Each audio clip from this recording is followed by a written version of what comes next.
ಬೆಂಗಳೂರಿನ 18ನೇ ಮಹಡಿಯ ಆ ಅಪಾರ್ಟ್ಮೆಂಟ್ನಿಂದ ಹೊರಗೆ ನೋಡಿದರೆ ಇಡೀ ನಗರವು ಬೆಳಕಿನ ಮಣಿಗಳನ್ನು ಪೋಣಿಸುತ್ತಿದ್ದಂತೆ ಕಾಣುತ್ತಿತ್ತು.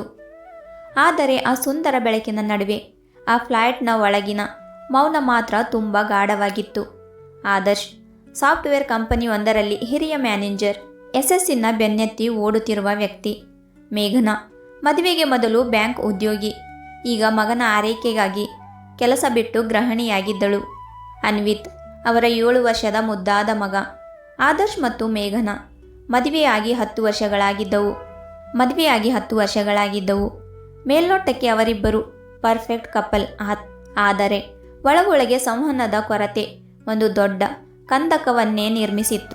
ಆದರ್ಶನಿಗೆ ಕೆಲಸದ ಒತ್ತಡ, ಮೀಟಿಂಗ್ಗಳು ಮತ್ತು ಡೆಡ್ಲೈನ್ಗಳೇ ಅವನ ಪ್ರಪಂಚವಾಗಿದ್ದರೆ, ಮೇಘನಾಳಿಗೆ ಮನೆಯ 4 ಗೋಡೆಗಳ ನಡುವೆ ತನ್ನ ಅಸ್ತಿತ್ವವೇ ಕಳೆದು ಹೋದಂತೆ ಭಾಸವಾಗುತ್ತಿತ್ತು. ಒಂದು ಶುಕ್ರವಾರದ ಸಂಜೆ ಆದರ್ಶ್ ಮನೆಗೆ ಬಂದಾಗ ರಾತ್ರಿ 11 ಗಂಟೆ ಆಗಿತ್ತು. ಮೇಘನಾ ಡೈನಿಂಗ್ ಟೇಬಲ್ ಮೇಲೆ ಊಟ ಬಡಿಸಿ ಅವನಿಗಾಗಿ ಕಾಯುತ್ತಿದ್ದಳು. ಗಂಡನಿಗೆ ಕೇಳುತ್ತಾಳೆ, ಆದರ್ಶ್, ಇವತ್ತು ಅನ್ವಿತ್ ಸ್ಕೂಲ್ನಲ್ಲಿ ಪೇರೆಂಟ್ಸ್ ಮೀಟಿಂಗ್ ಇತ್ತು, ನೀನು ಬರಲೇ ಇಲ್ಲ? ಮೇಘನಾಳ ಧ್ವನಿಯಲ್ಲಿ ಬೇಸರವಿದ್ದರೂ ಅದು ಸಮಾಧಾನದಿಂದಲೇ ಹೊರಬಂತು. ಆದರ್ಶ್ ಲ್ಯಾಪ್ಟಾಪ್ ಬ್ಯಾಗ್ ಇಡುತ್ತಾ ಕಿರಿಕಿರಿ ಮಾಡಿಕೊಂಡ. ಮೇಘನಾ, ನಿನಗೆ ಗೊತ್ತಲ್ಲ ಈ ವಾರ ಎಷ್ಟು ಕ್ರಿಟಿಕಲ್ ಅಂತ? ನಾನೇನು ಪಾರ್ಕ್ನಲ್ಲಿ ಕೂತು ಕಾಲ ಕಳೆಯುತ್ತಿರಲಿಲ್ಲ. ಇದೆಲ್ಲ ಮಾಡುವುದು ನಿಮಗೋಸ್ಕರ ತಾನೇ? ಮೇಘನಾ ಮೌನವಾದಳು. ಈ ಮಾತು ಅವಳಿಗೆ ಹೊಸದೇನಲ್ಲ. ನಿಮಗೋಸ್ಕರ ಎನ್ನುವ ಪದದ ಹಿಂದೆ ಆದರ್ಶ್ ತನ್ನ ಜವಾಬ್ದಾರಿಗಳಿಂದ ನುಣುಚಿಕೊಳ್ಳುತ್ತಿದ್ದಾನೆಯೇ ಎಂಬ ಅನುಮಾನ ಅವಳನ್ನು ಕಾಡತೊಡಗಿತ್ತು. ಬಿರುಕಿನ ವಿಸ್ತಾರ.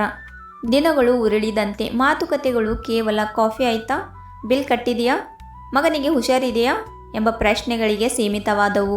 ಒಂದು ಕಾಲದಲ್ಲಿ ಗಂಟೆಗಟ್ಟಲೆ ಸಾಹಿತ್ಯ, ಸಿನಿಮಾ ಬಗ್ಗೆ ಹರಟೆ ಹೊಡೆಯುತ್ತಿದ್ದ ಈ ಜೋಡಿ ಈಗ ಒಂದೇ ಮಂಚದ ಮೇಲೆ ಮಲಗಿದರು. 2 ದ್ವೀಪಗಳಂತಾಗಿದ್ದರು. ಆಧುನಿಕ ಸಂಸಾರದಲ್ಲಿ ತಂತ್ರಜ್ಞಾನ ಸಂಪರ್ಕಕ್ಕೆ ನೆರವಾಗುವುದಕ್ಕಿಂತ ಹೆಚ್ಚಾಗಿ ದೂರ ಮಾಡುವುದೇ ಹೆಚ್ಚು.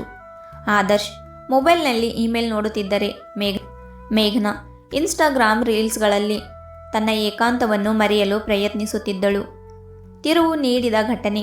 ಒಂದು ವೀಕೆಂಡಲ್ಲಿ ಆದರ್ಶ್ನ ತಂದೆ ತಾಯಿ ಹಳ್ಳಿಯಿಂದ ಬಂದರು. ತಂದೆ ಸೋಮಶೇಖರ್ ಅವರು ಹಳೆಯ ಕಾಲದ ಸಂಸಾರವನ್ನು ನೋಡಿದವರು.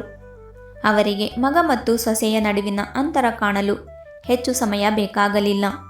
ಒಂದು ದಿನ ಬೆಳಿಗ್ಗೆ ಕಾಫಿ ಕುಡಿಯುತ್ತಾ ಸೋಮಶೇಖರ್ ಕೇಳಿದರು, ಆದರ್ಶ್, ಈ ಮನೆ ತುಂಬ ದೊಡ್ಡದಿದೆ, ಎಲ್ಲ ಸೌಲಭ್ಯಗಳು ಇವೆ, ಆದರೆ ಇಲ್ಲಿ ಜೀವಂತಿಕೆ ಕಡಿಮೆ ಇದೆಯಲ್ಲಪ್ಪ? ಆದರ್ಶ್ ನಗುತ್ತಾ ಅಂದ, ಅಪ್ಪ, ಇದು ಸಿಟಿ ಲೈಫ್, ಇಲ್ಲಿ ಎಲ್ಲರೂ ಬ್ಯುಸಿ ಅಂತ ಹೇಳಿದ್ದ. ಆದರೆ ಸೋಮಶೇಖರ್ ಬಿಡಲಿಲ್ಲ.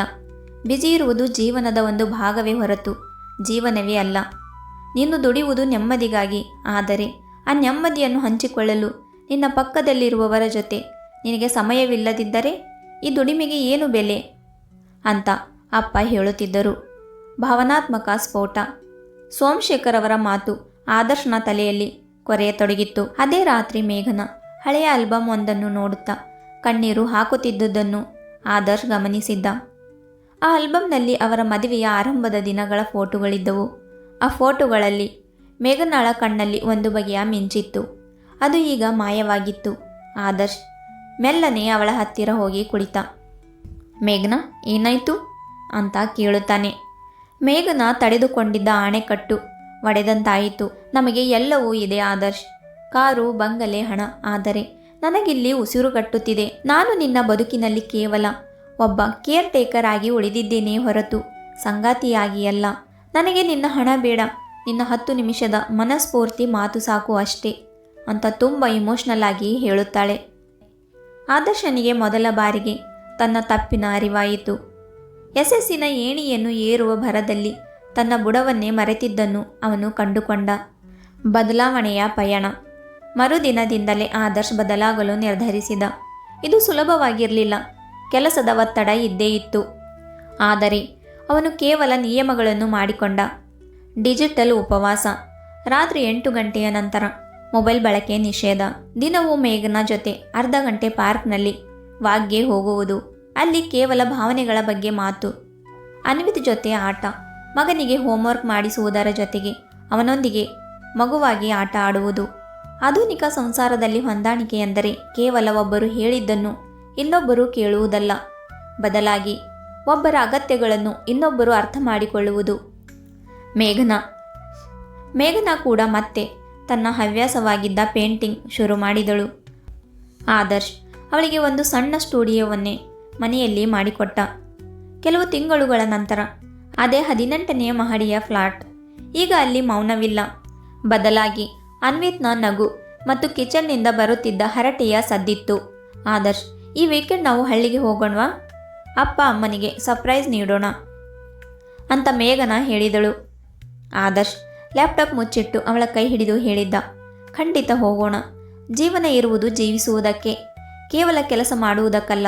ಬೆಳ್ಳಿಯ ಬೆಳದಿಂಗಳು ಈಗ ಅವರ ಮನೆಯೊಳಗೆ ಮಂದಹಾಸ ಬೀರುತ್ತಿತ್ತು. ಸಂಬಂಧಗಳು ಕನ್ನಡಿಯಂತೆ, ಒಡೆದರೆ ಸರಿಪಡಿಸುವುದು ಕಷ್ಟ. ಆದರೆ ಸರಿಯಾದ ಸಮಯಕ್ಕೆ ಅದನ್ನು ಪ್ರೀತಿಯಿಂದ ಸಂರಕ್ಷಿಸಿದರೆ ಆ ಕನ್ನಡಿಯೇ ನಮ್ಮ ಜೀವನದ ಸುಂದರ ಬಿಂಬವನ್ನು ತೋರುತ್ತದೆ.